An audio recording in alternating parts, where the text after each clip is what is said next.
guys. Okay, so I am Isaac. Yeah, good to see everyone. Okay, so today I'm very honored to interview a professional, okay, who enjoys a high reputation in the accounting field, Richard Plackett.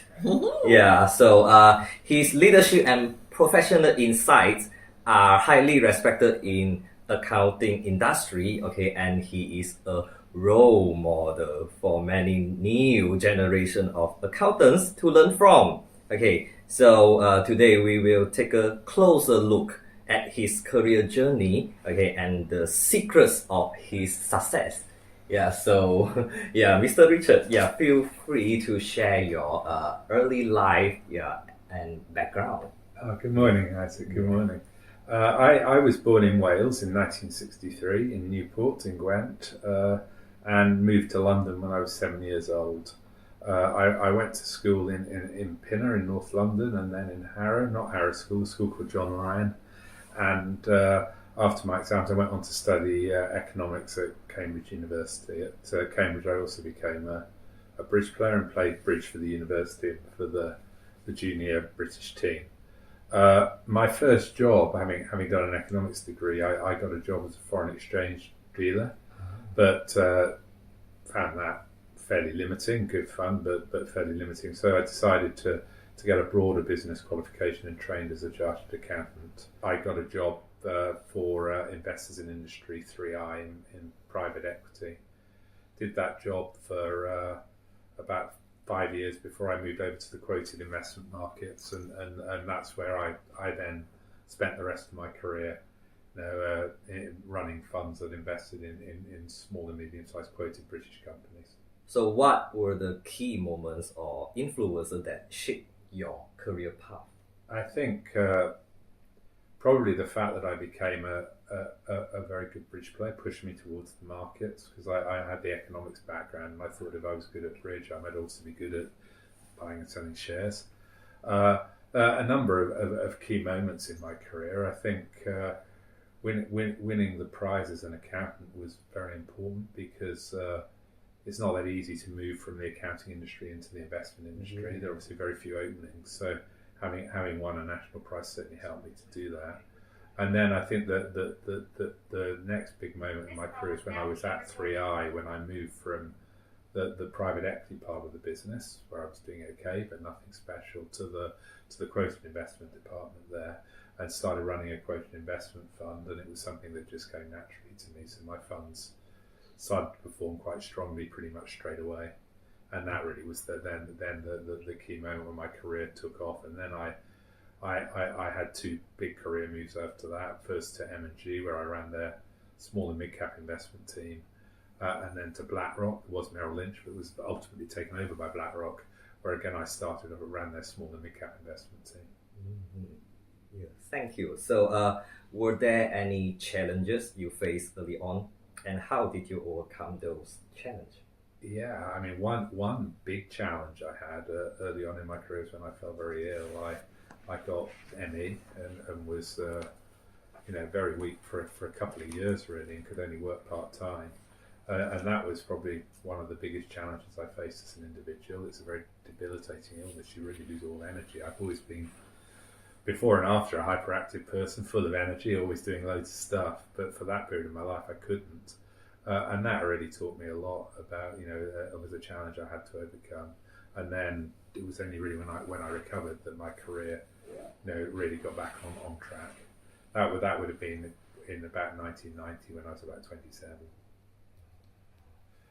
Business-wise, there weren't too many challenges. The most challenging period as an investor was certainly the dot-com boom, when all sorts of crazy, very small businesses got crazy valuations for a while, because everyone got very excited about technology. Obviously, they're right to be excited about technology in the long term, but over that period, the businesses were too immature to make money off, and they got too excited too early. So there was a massive bubble in technology shares that then completely collapsed in 2000. During that bubble in 1999, I struggled.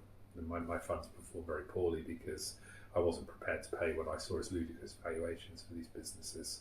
but then commensurately when it unwound, I had an extremely strong 2000 and thereafter. But that probably investment-wise was the most challenging period of my career. As an investor, your performance is measured every day to 3 decimal places. So the good news is there's no bullshit. Nobody can pretend to be doing well when they're not.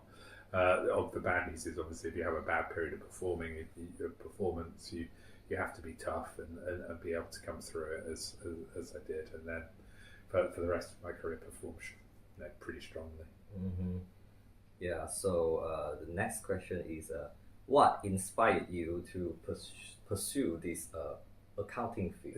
Accounting and investment. I always had a big interest in economics. I loved economics at school, and I was always numerate, and I loved the game of bridge. I became, and since I retired, I've been an international bridge player, and so the combination of those skills, numeracy, economics, bridge playing, I thought were the skills that would be needed to be a good stock market investor. The other aspects of the job that was amazing was you met lots of small businesses that were growing and developing in new fields across a wide range of industries: engineering, technology, property, some consumer stocks. So it was very, very exciting to meet the management teams and then watch the businesses develop and grow.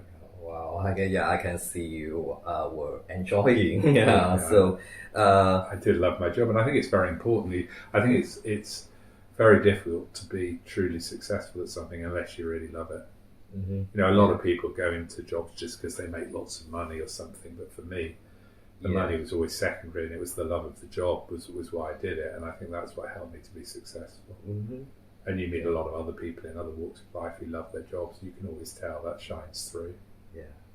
So what strategies or habits do you believe contributing most to your success or your field? Yeah, I think you're looking at, particularly I was looking at by stock market terms, relatively small companies. Obviously in the real world they might be seen as quite large companies, but in stock market terms quite small, and that makes them volatile, but it means that the successful ones can grow to a multiple of their current size.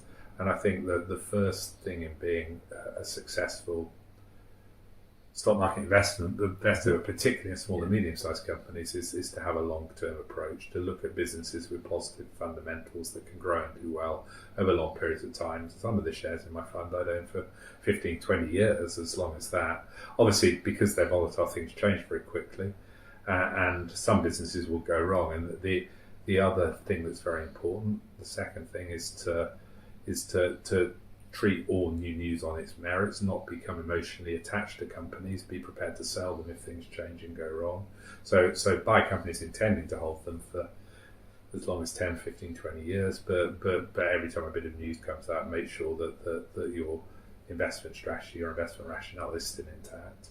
Yeah, and are there any approach do you for staying motivated during your tough time? Yeah, I think you have to have a belief, an inner belief in what you're doing is right. You have to, obviously, if things are going badly, you have to question yourself, but you also need to have an inner belief in that what you're doing is right, and a certainty in what you're doing. And this might not apply just to business, because people talk about success in a very narrow sense. I think about doing well in your job, doing well at a sport, that or a game like bridge. That is success, but there are other aspects of success too. Looking after your family, providing, and being good to your friends and the people around you, and you have setbacks too in your personal life. And I think just being aware of who you are.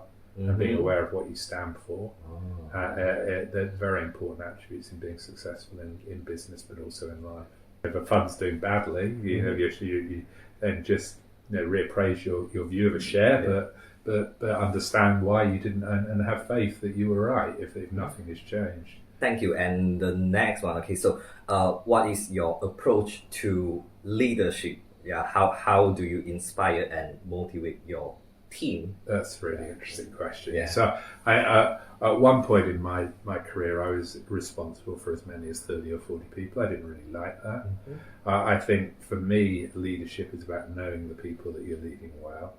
So I always preferred to have relatively small teams. And although my investment team at BlackRock became the largest, the leading small and mid-cap investment team in the city, we still had no more than 6 people in it. And I motivated those 6 people by giving them responsibility. So everybody was running their own funds, so everybody had the right to buy and sell shares in their own right. By emphasising collaboration, so we all met businesses together and discussed the businesses together, and emphasising loyalty. And for the 13 years I ran that team, nobody left, which is a great sign. Yes. And that ultimately people only stay if they're happy. So, but it's harder when you're running much bigger teams because you don't know the people so well. And as soon as you don't know the people as well, it's much harder to be a manager. So fundamentally, I was more a doer than a manager, but I very much enjoyed managing small groups of people. Would there's like conflict opinions between your team, and how you make the decision? Yeah. So this is why everybody had their own fund. So ultimately, we'd meet a business. And then at 4:30 in the afternoon, we'd all sit down and discuss all the businesses we'd met that day. And we'd try and reach a team view and everybody agreeing, but maybe occasionally somebody would have a different view. They'd be allowed to buy that share in their own fund. There's no problem. So everyone was allowed that autonomy, but only after we'd all discussed it as a team. So people were allowed to be different, but they had to discuss it with their colleagues first. Everybody had to have the chance to persuade the other people of their view.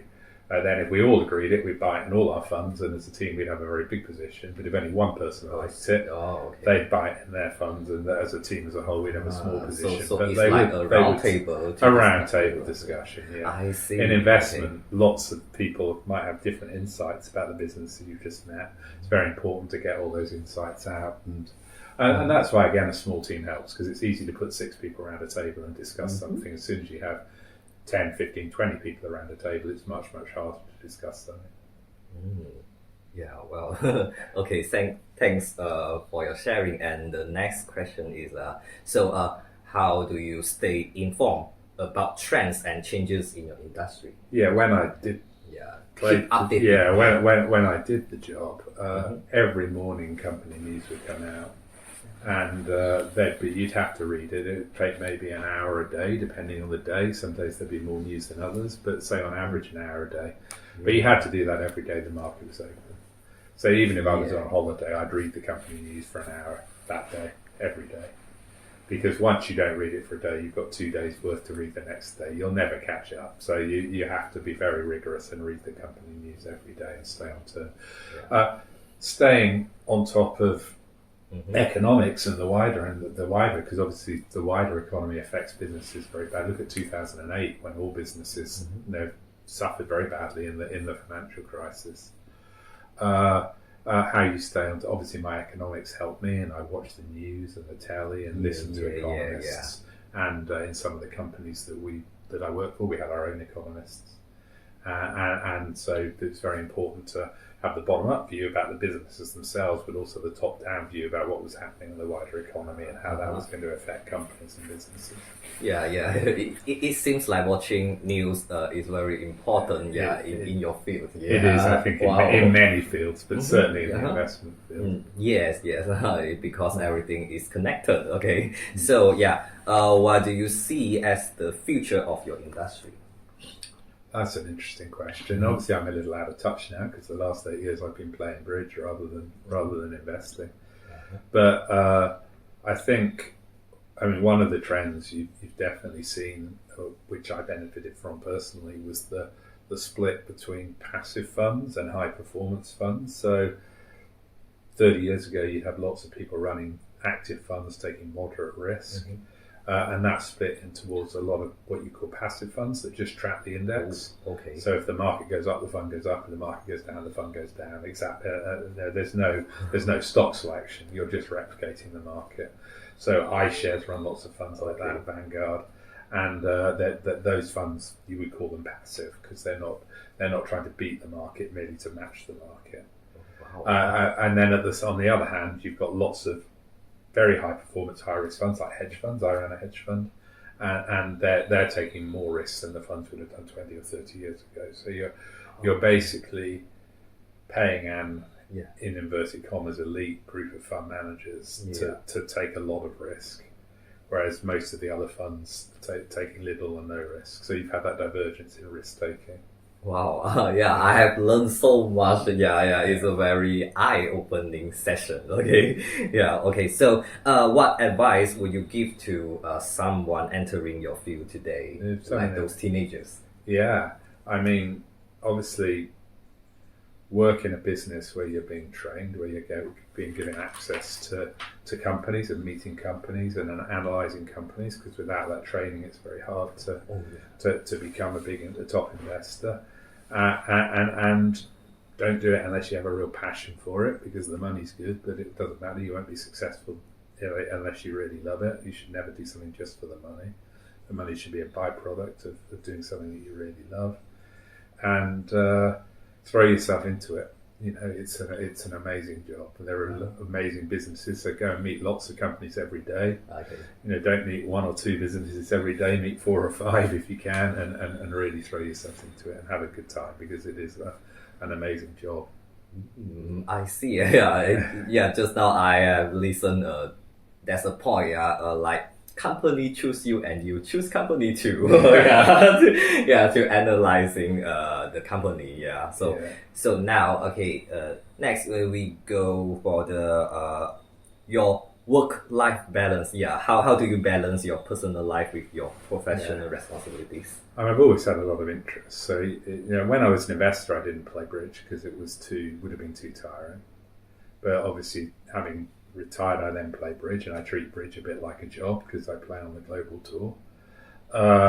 And then I've always been really interested in history, in books, in music, in theatre, and so lots of fun things. And I think I'm very blessed by my personal life as well. I have two lovely boys, Mark and James, who I've grown up with, who I'm very close to. I have a wonderful fiance who also has 2 kids, and we're building a lovely family together, and I've got some great friends. So I think that, so you talk about success in terms of business and bridge and sport, but that side of success I think is very, very important. You know, giving to others and having people that are close to you who you love. There's a question is, what role do your personal values play in your professional decisions?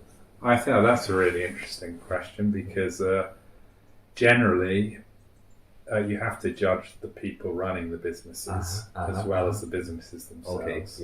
And in the end, if you back people with good qualities, with integrity, and people who look after their staff, and people who are cautious and looking at what can go wrong in a business as well as what can go right, then you'll make more money.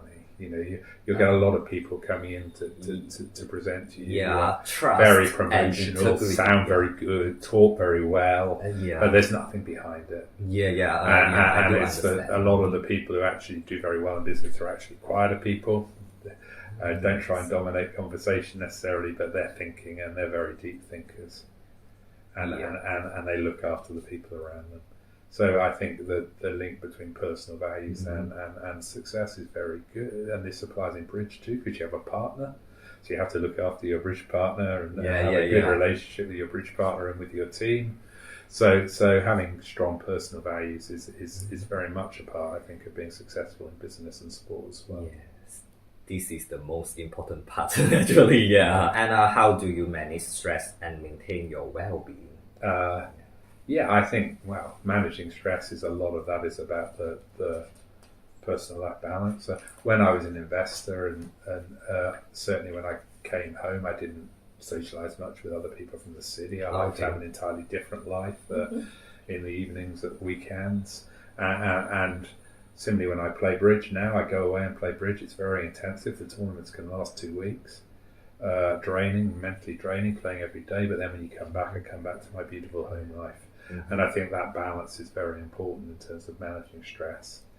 And the other thing about well-being and stress is exercise, because physical exercise is very important, and nutrition and diet. And not getting any younger. I'm over 60 now, and you can get a long way with a lot when you're 30, but by the time you're 60, you have to look after yourself a little better, and hopefully I'm doing that. Certainly I'm trying. What are your goals for the future, and what is still excites you about your future? Yeah, I mean, I'm actually, my next step is to try and write another novel. I'm not a published author. I'm not as good at writing as I am at Bridge or Investment, that's for sure. But I very much enjoy it. I'm looking forward to it. I very much enjoy it. And I'm getting married next year, which is incredibly exciting. Wow.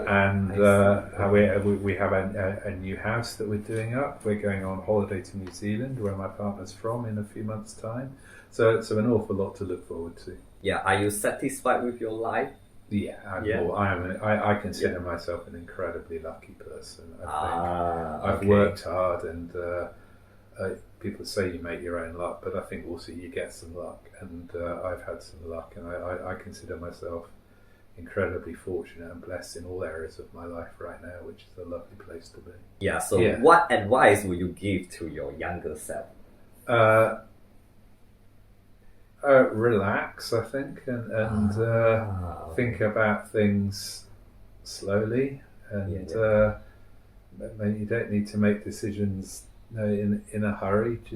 Make them over time. See what suits. But I'm happy with most of the decisions my younger self made. Maybe a few I wouldn't have made again. But, I think we all have them. I think also in life it's incredibly important not to look backwards.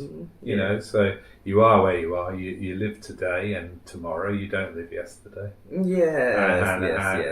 a lot of people spend a lot of time looking back, maybe with pleasure, maybe with regret. But actually, it's good to live in the present and plan a bit for the future. Because some things need a bit of planning, like weddings, and holidays. But live in the present and the future, not in the past. Yeah, and I know you are very good in planning too. And are there any principles or philosophies you live by?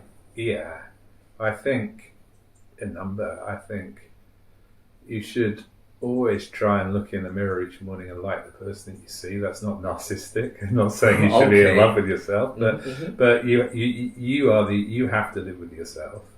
Yeah, like reflecting. Whatever else happens to you, whoever else is in your life, you have to live with yourself. So you should always respect yourself. You should always make decisions that you can live with, and you should always honour yourself and always be honourable, because if you're not honourable and loyal and these characteristics that some people lose sight of, then you have to live with someone who's dishonourable and disloyal, and you don't want to do that. So I think that would be my philosophy. Do your very best, go for it. Think long term, and try your best to be a good person. Yeah. So actually, there's a kind of therapy, which is mirror therapy. So Richard is using this kind of approach, to as his principle and philosophies. So lastly, so what legacy or moral or spirit do you hope to leave behind? I would hope that when I go, people will think that I live well. They won't, I think success is a much bigger thing than making money or winning prizes or winning tournaments. I think, you will, when you go, all you leave behind you is a memory, and you want that to be a good memory. You want people to remember you fondly, and that if when you go, people remember you fondly, that is a testament to having lived a good life. Yeah, this is touching. So that's all. We spent a very precious moment. With Richard. Hope everyone can be success in their life. Thank you. Thank you. It's been really enjoyable to talk to you, and thank you very much. Thank you everyone. So bye.